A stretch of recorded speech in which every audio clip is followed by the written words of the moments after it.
안녕하세요. 결혼한 지 1년 만에 시댁하고 연을 끊게 된 30대 여성입니다. 그나마 남편은 제 편이라서 일단 이혼은 면했지만 그래도 여전히 속에서 우라가 치밀어 오르는 걸 견딜 수가 없네요. 친정 부모님도 살면서 이런 경우는 처음 보신다며 기가 막힌다고 이게 사기 결혼이 아니면 뭐가 사기 결혼이냐며 분을 삭히지 못하고 계시고요. 정말 남편만 아니면 고소라도 하고 싶은 심정입니다. 남편하고는 제 나이 31, 남편 나이 33의 지인의 소개로 만났습니다.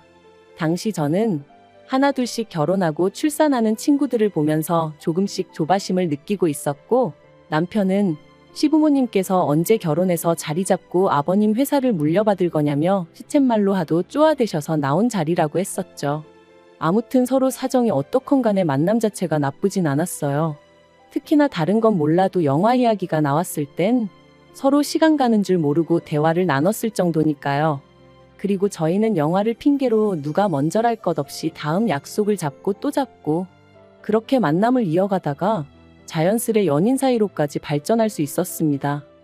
남편과 결혼 이야기가 나온 건 그렇게 사귀기 시작하고 꼬박 2년이 지났을 때였어요.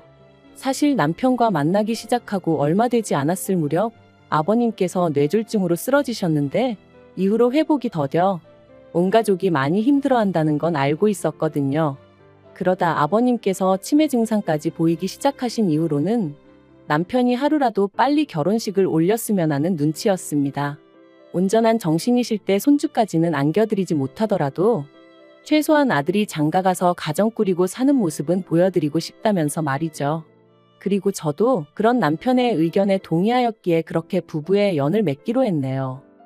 결혼 준비를 하던 당시 저와 남편의 조건을 비교하자면 일단 저는 개인적으로 사업을 하고 있었던 반면 남편은 직장을 다니는 평범한 회사원이었어요. 그리고 그마저도 저는 대학을 졸업하자마자 사업을 시작한 반면 남편은 공무원 시험 공부만 4년 가까이 하다가 직장에 들어갔기에 실질적으로 돈을 벌기 시작한 건 3년 남짓밖에 되지 않았죠. 그리고 상황이 이렇다 보니 제가 모아둔 돈은 1억 가까이 되었던 반면 남편은 2천 정도밖에 가지고 있질 않았습니다. 그럼에도 불구하고 제가 남편과의 결혼을 결심했던 건 남편이 자기 입으로 먼저 그러더라고요. 결혼하고 나면 아버님께서 당신이 하시던 사업을 남편에게 물려주기로 하셨고 또 시부모님이 땅을 좀 가지고 계신데 그것도 남편에게 주신다 하셨다고요. 그래서 속물처럼 들릴지 모르겠지만 결혼해도 괜찮겠다는 생각이 들었습니다. 게다가 상견례 자리에서 어머님이 먼저 이런 말씀을 꺼내셨어요. 아들 장가 보내려고 모아둔 돈도 있고 없는 집안안이니 걱정 안 해도 된다. 얼마나 당당하고 자신만만하게 말씀하시던지 친정 부모님도 그땐 더 뭐 따지고 자시고 할 것도 없겠다 싶으셨대요. 시댁에서 이래저래 돈이 있다고 하니 저는 남편에게 1억씩 준비해서 집을 하자 했습니다. 저는 제가 모아둔 돈이 있었고 상견례 이후로도 시부모님은 남편을 통해서 몇 번이나 필요한 만큼 지원해 주실 수 있다는 식으로 말씀하셨기에 1억 정도는 크게 무리되지 않을 거라고 생각했어요. 그리고 남편도 흔쾌히 알겠다고 그렇게 전하겠다고 했는데 며칠 뒤 뜻밖의 이야기를 꺼냈습니다. 시부모님께서 집을 아예 사주고 싶어 하신다고요. 처음에 딱 그 이야기를 들었을 땐 놀라움과 기쁨 그리고 당황스러움이 동시에 느껴졌어요. 요새는 남자 쪽에서 집을 해오는 경우가 거의 없다 들었고 저도 애시당초 그런 기대가 없었으니까요. 그리고 또 한편으로는 지나친 기우인가 싶기도 했지만 해주시는 것만큼 바라시는 게 많으시면 어쩌나 하는 걱정도 되었죠. 그래서 친정 부모님과 상의 끝에 마음만 감사히 받기로 하고 집은 처음에 얘기했던 대로 반반씩 부담했으면 싶었어요. 그래서 이 뜻을 남편을 통해 다시 시부모님께 전했고요. 그런데 얼마 후 어머님이 따로 한번 만나자며 연락을 해오셨습니다. 회사 앞으로 오신다는 걸 그건 경우가 아닌 것 같아 남편과 함께 시댁에 갔죠. 어머님께서는 저를 보시고는 잘했다 하시더니 해준다고 하면 감사합니다 하고 받으면 되지 왜 그렇게 싫다고 난리냐며 웃으셨어요. 그리고는 여자는 원래 빈몸으로 시집와도 욕하는 사람 하나 없다며 그냥 빈몸으로 오면 된다. 우리 아들하고 결혼해주는 것만으로도 나는 고맙다 하셨죠. 그리고 아마 요새 이런 시어머니가 어딨냐고 제가 배가 불렀다고 생각하는 사람도 있을지 모르겠습니다만 제 입장에선 그다지 듣기 좋은 소리가 아니었어요. 빈몸으로 시집을 가고 싶다는 생각도 해본 적이 없었고 세상에 공짜는 없다고 시간이 갈수록 어머님의 과한 친절이 오히려 저를 불편하고 불안하게 만들었거든요. 그래서 저는 최대한 예의를 갖춰 어머님께 다시 한번 저와 저희 친정부모님의 의견을 전했습니다. 성인들이 만나서 가정을 꾸리겠다고 결정을 내린 만큼 스스로 책임을 지고 싶다.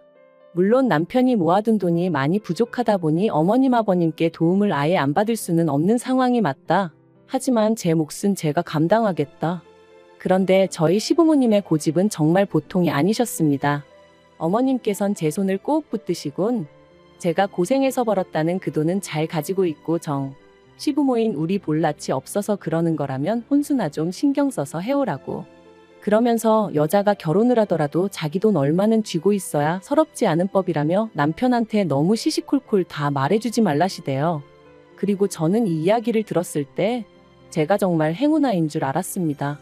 마음 넓고 며느리를 정말 딸같이 생각해 주시는 어머님을 만났다고. 저는 정말이지 어리석게도 어머님이 진심으로 저를 생각해 주시는 줄 알았다니까요. 그렇게 결국 시부모님이 1억 7천짜리 아파트를 하나 사주셨는데 명의는 당연히 남편 명의였습니다. 그리고 여기까지도 저는 어떤 불만 같은 것도 없었어요. 하지만 이후의 일들로 저는 조금씩 이게 맞나 하는 의구심을 갖게 되었습니다. 원래 제가 신혼집으로 들어가고 싶었던 집은 비록 신축 아파트는 아니었어도 방 3개, 화장실 2개는 되는 그런 아파트였어요. 그리고 그런 아파트는 서울이 아니라고 해도 2억으론 부족했기에 저희 2사람 돈의 대출을 받아 보탤 계획이었죠. 하지만 시부모님께서는 당신들이 사주는 집이라는 이유로 제 의견은 크게 개의치 않으셨고 결국 시댁에서 멀지 않은 곳에 위치한 빌라를 사주셨습니다. 그리고 저에게는 혼수는 안 해도 된다며 대신 리모델링을 하는 게 어떻겠냐 하셔서 얼떨결에 그 빌라에 4천만 원이란 큰돈을 시쳇말로 쳐바르게 되었죠. 그런데 막상 리모델링을 마치고 나니 그래도 이제 좀 새집 같은데 냉장고나 세탁기 같은 건 남들 보는 눈도 있으니 좋은 걸로 했으면 좋겠다 하셨고 그래서 또 울며 겨자 먹기로 1,000만 원 가까운 목돈을 쓰게 되었습니다. 참고로 원래는 제가 자취하면서 쓰던 냉장고랑 세탁기도 사이즈가 작은 것도 아니고 그렇게 오래된 것도 아니다 보니 그냥 계속 쓰려고 했었거든요. 그리고 말이 나왔으니 말이지만 1,000만 원 가까웠던 결혼식 비용도 제가 부담했어요. 집을 해주신다니까. 정말이지 지금 생각해보면 집 같지도 않은 거 하나, 그것도 공동명의로 받은 것도 아닌데 뭐가 그렇게 감사할 일이라고 이래저래 돈을 뜯겼는지 저도 모르겠습니다. 하지만 더 큰 문제는 결혼하고 3달쯤 지나서부터 불거져 나오기 시작했어요. 아버님의 건강 문제로 남편이 원래 계획보다 조금 더 일찍 아버님 사업을 물려받게 되었거든요. 회사는 당연히 관둬야 했고요. 그런데 아버님이 하시던 사업이 무엇이라고 제가 여기다 밝히긴 어렵지만 직장인들이 월급 받듯이 매달 수익이 정산되는 구조가 아닌 거예요. 게다가 문제는 그뿐만이 아니었죠. 시부모님께선 당장 남편이 저한테 1원 한 푼 가져다 주지 못하고 있다는 사실을 뻔히 알고 계셨음에도 불구하고 매달 생활비와 용돈을 명목으로 100만 원씩 보내줄 것을 요구하셨거든요. 그리고 그 이유가 이게 다 당신들이 저희 집 사주느라 이렇게 된 거 아니냐며 그 소리를 듣는데 말 그대로 속이 터지더라고요. 누가 사달라고 한 것도 아닌데 먼저 돈이 있는 집이네 어쩌네 하시며 꾸역꾸역 사주겠다 하시고는 사주셔놓고 그 뒤 후폭풍은 우리더러 감당하라 하시니 아니 이것도 말이 좋아 우리더러지. 솔직히 당시 제 심정은 시부모님이 싼 똥 저 혼자 치우고 있는 기분이었어요. 저 혼자 멋빠지게 벌어서 그 돈으로 시부모님 뒷바라지하고 생활비 쓰고 말 그대로 나날이 한숨만 늘어갔네요. 그래도 제가 참고 견딜 수 있었던 건 보통 10월이면 그의 수익이 정산된다 했고 그러면 숨통이 좀 트이겠구나 싶었기 때문이에요. 그리고 다행히 지난 10월 남편 말대로 거래처로부터 정산이 되었어요. 저는 남편에게 지난 1년 동안 정말 고생 많았다고 수고했다 했죠. 여담이지만 아버님이 사업장을 물려주시긴 했어도 편찮으신 이후로는 관리가 제대로 되지 않아 거래처도 많이 떨어져 나가 있었고 그 외에도 여러 가지 정리되지 않은 것들이 많아서 남편이 야근은 물론이고 주말에도 걸핏하면 사업장에 나가봐야 했었습니다. 신혼이지만 남들이 생각하는 그런 신혼을 보내지 못했다고 해야 할까요?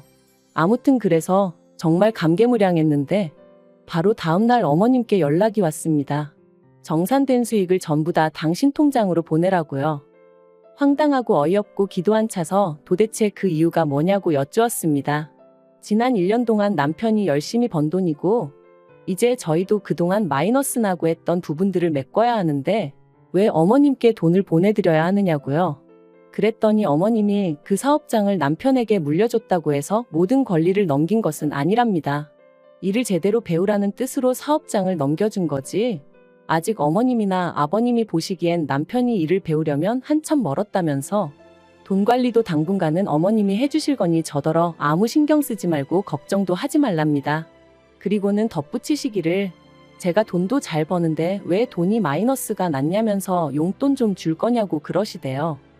용돈이라니 다시 한번 황당해서 말이 안 나왔습니다. 사업장을 물려받을 땐 분명히 어머님 아버님 두 분 다 남편을 전적으로 믿고 맡기시겠다며 상위 10% 안에 들 수 있게끔 키워봐라 어째라 그러셔놓고 이제 와서 용돈을 받으면서 일을 하라니 어떤 며느리가 수긍할 수 있었겠어요. 그래서 결국 더는 참을 수가 없던 제가 어머님께 말했습니다. 정식으로 물려받은 사업이고 그래서 남편도 이제 자기 몫이다 생각해서 발바닥에 불이 나게 동서남북을 뛰어다녔다. 그런데 이제 와서 용돈이라니. 남편은 저와 이룬 가정의 가장이고 저는 그런 남편이 가장 노릇을 제대로 해주길 바란다. 마마보이도 아니고 어머님 말씀대로 좌지우지 되는 꼴은 전 죽어도 못 본다. 저도 한번 말이 나가기 시작하니까 그간 속에 맺혔던 말들이 줄줄이 나가대요. 여담이지만 솔직히 지난 1년 동안 어머님 때문에 저도 나름대로 마음고생이 심했습니다. 결혼할 때 분명히 저는 제 사업을 하는 사람이고 그렇다 보니 남편 일정과는 별개로 저 또한 바쁜 하루하루를 보낸다는 걸 몇 번이나 말씀드렸었는데 막상 식을 올리고 나니까 이후로는 걸핏하면 그래도 남편이 출근할 때 아내가 따뜻한 아침 밥상 정도는 차려줄 수 있어야 된다거나 한 번은 더러워진 남편의 구두 앞코를 보시고는 저더러 이런 건 네가 그때그때 닦아놔야지. 안 그러면 남들이 남편이 지 마누라한테 제대로 대접도 못 받고 산다고 너 게으르단 소리 듣는다고 그런 말씀을 하시기도 하셨죠. 그뿐인가요? 말이 나와서 말이지만 저 시집 올 때 앞서 말씀드린 대로 몇 천만 원이란 돈을 어머님 때문에 얼렁뚱땅 써버렸어요. 그런데도 친척들이나 지인분들 앞에서 아무렇지도 않게 우리 며느리는 몸만 왔다. 내가 그러라 했다. 우리 며느리는 땡 잡은 거다. 그런 말씀을 하셨는데 솔직히 얼마나 기분이 상했는지 모릅니다. 그렇다고 그럴 때마다 제가 왜 빈몸으로 왔냐고 리모델링도 하고 혼수도 하고 할 거다 했다고 정정을 할 수도 없는 노릇이고 그래도 그럼에도 불구하고 남편 하나 믿고 어머님 말씀은 그러려니 하며 버텨왔는데 이젠 뭐 용돈 받아 생활하라니 미치고 팔짝 뛸 노릇이었죠. 그런데 어머님께선 이런 제 속마음을 아시는 건지 모르시는 건지 계속해서 하시는 말씀이 당신이 집도 해줬고 사업장도 물려줬는데 그리고 나중엔 땅도 줄 건데 돈도 당신이 잘 관리해서 목돈 만들어 줄 건데 뭐가 그렇게 이해가 안 되냐면서 그리고는 너 시집 오기 전에 모아둔 돈이 1억인가 있었다면서 그걸 다 썼냐고 그건 아닐 거 아니냐면서 일단 그 돈으로 생활비하고 그러면 되는 거 아니냐입니다. 게다가 또 덧붙이시기를 나는 너 아무것도 없이 덜렁덜렁 몸만 시집 왔어도 어디 가서 네 욕 한번 해본 적 없다 하시면서 참고 기다리면 어련히 알아서 챙겨줄 거니 그만 징징거리라나요. 저는 도무지 화를 참을 수가 없었습니다. 그래서 왜 자꾸 빈몸으로 시집 왔다 하시냐고 저 빈몸으로 오지 않았다고 소리를 질렀죠. 처음부터 반반부담으로 집하겠다고 했는데 어머님이 극구 말리셔서 못했다고 그래놓고 막말로 집도 제 마음에도 하나도 안 드는 집으로 해주시지 않았냐. 게다가 명의도 보란듯이 남편 명의로 딱 해놓으시고 그리고 나서는 티 안 나는 거 세월 지나면 똥 되는 거는 다 제 돈으로 하라시고 지금도 보라고 남편이 번 돈은 어머님이 다 가져가셔서 관리하시겠다 하고 제가 버는 돈으론 생활비 하라시고 이게 말이 되냐. 너무 기분 나쁘고 싫다 했습니다. 그리고는 앞으론 제가 버는 돈을 저축하고 남편이 벌어오는 돈으로 생활비를 해야겠으니 그런 줄 아시라 했어요. 그랬더니 어머님은 어머어머하시며 제가 뭘 오해를 해도 단단히 오해를 한 거라셨는데 오해는 무슨 막말로 이러다 남편이랑 저랑 이혼이라도 하게 되면 저는 개털인 거잖아요. 그 생각을 하니까 어머님이 어찌나 교활하고 야가 보이던지 한마디라도 더 나눴다간 제가 정말 이성의 끈을 놓치게 될지도 모르겠다 싶더라니까요. 그리고 그날 저녁 집에서 씩씩대고 있는데 남편이 들어왔습니다. 언뜻 남편 표정을 보니 벌써 어머님한테 뭘 들어도 들었구나 싶더라고요. 그리고 저는 순간 남편이 먼저 이야기를 꺼낼 때까지 기다릴까 하다가 쇳불도 단김에 빼랬다고 기왕 말 나온 거 앞으로 어떻게 할지 아예 결단을 내야겠다 싶었습니다. 그래서 남편더러 앉아보라 하니까 남편도 멈칫하더니 이내 그래 얘기 좀 하자며 자리에 앉더라고요. 저는 남편에게 단도직입적으로 말했습니다. 당신이 만약에 들어온 수익을 전부 어머님한테 보내드린다면 나는 당신하고 더는 같이 살 자신이 없다. 까놓고 말해서 당신이 무슨 머슴도 아니고 일은 혼자서 죽어라 다 하고 왜 그 돈을 어머님한테 드려야 하는지 모르겠다. 게다가 이제껏 생활비니 뭐니 받아가신 건 뭐고 그러면 당신은 용돈 받아가며 일하고 나는 나대로 돈 벌어서 또 생활비도 드려야 된다는 이야기인데 이게 말이 되는 소린가? 지나가는 사람들 붙잡고 물어보라고 그랬죠. 그러자 남편이 제 눈치를 살피더니 자기도 지금 저만큼이나 어이없고 화도 나고 그렇답니다. 그러면서 자기가 어떻게 했으면 좋겠냐고 하대요. 어머님은 계속해서 마누라 말은 들을 거 없고 당신 말만 들으면 된다고 내가 땅도 줄 거고 막말로 시부모님 두 분 다 돌아가시면 재산이 어디 가겠냐고 다 저희 몫인데 뭐가 마음에 안 들어서 제가 그 난리인지 모르겠다 하셨다나요. 저는 남편에게 나는 당신이 정신적으로든 경제적으로든 부모님으로부터 완벽히 독립한 건강한 성인 남성이길 바란다 했습니다. 그래야 나도 당신을 전적으로 믿고 아이도 낳고 우리의 가정을 꾸릴 수 있지 않겠냐고요. 그리고 이렇게까지 이야기했는데도 당신이 내 말을 이해를 못하겠거나 못 따라주겠다 하면 난 우리 사이에 미래가 없다고 생각한다고 이쯤에서 정리하는 게 낫겠다 했죠. 그랬더니 남편이 왜 이렇게 극단적이냐면서 자기는 저랑 못 헤어진다고 일단은 어머님과 거리를 더 보겠답니다. 돈도 안 보내드릴 거고 대신 어머님이랑 얘기해봐서 사업장도 안 받을 수 있으면 안 받고 직장을 구하는 편이 낫겠다 하대요.